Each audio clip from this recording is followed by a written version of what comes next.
memang belum punya potensi untuk menang, tapi mereka juga punya peran begitu terhadap bagaimana mapping Pilkada Jakarta 2024 satu atau dua putaran, kalaupun dua putaran akan berlabuh kemana saja nih aliran suaranya.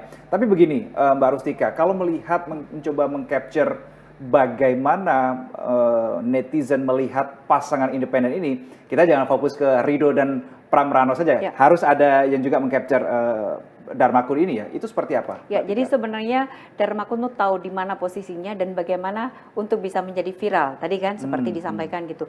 Jadi dia harus memberikan satu terobosan, kalau kita sebut sebagai terobosan out of the box gitu. Jadi dia berusaha untuk menampilkan beberapa program yang program-program itu tuh betul-betul di luar ekspektasi semua orang. Misalnya apa? Teknologi pemindah awan, gitu kan? Kalau kita bicara soal debat sekali ini gitu.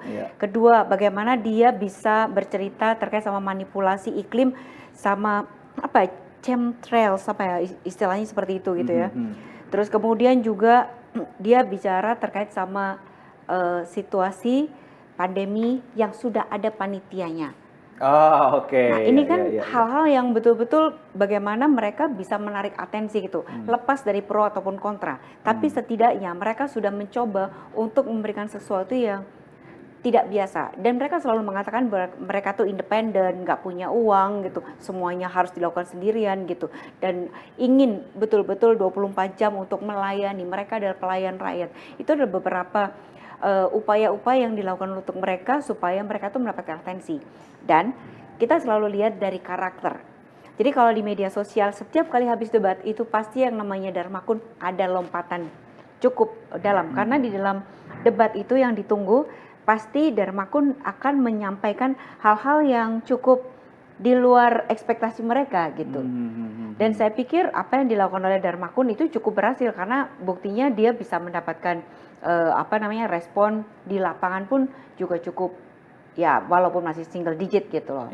Tapi ada upaya ke arah sana itu sudah terus-menerus dia lakukan seperti Berarti itu. mencoba menghadirkan hal-hal yang sifatnya tidak terbayangkan begitu ya. Misalkan seperti kalau yang terakhir beberapa yang saya baca misalkan ditiadakan lampu merah, adakan flyover atau underpass dan seterusnya. Itu kan minimal kayak menghentak kita gitu kan ketika baca apa nih kan gitu kan. Dan teori-teori konspirasi yang selalu disampaikan itu kan membuat orang yang awalnya udah nggak berpikir terkait sama pandemi sekarang kembali lagi mikir lagi. Jadi mikir lagi gitu. Terus kemudian masih menegaskan lagi nih pandemi itu sudah dirancang, sudah ada panitianya. Itu kan sesuatu yang betul-betul netizen gitu.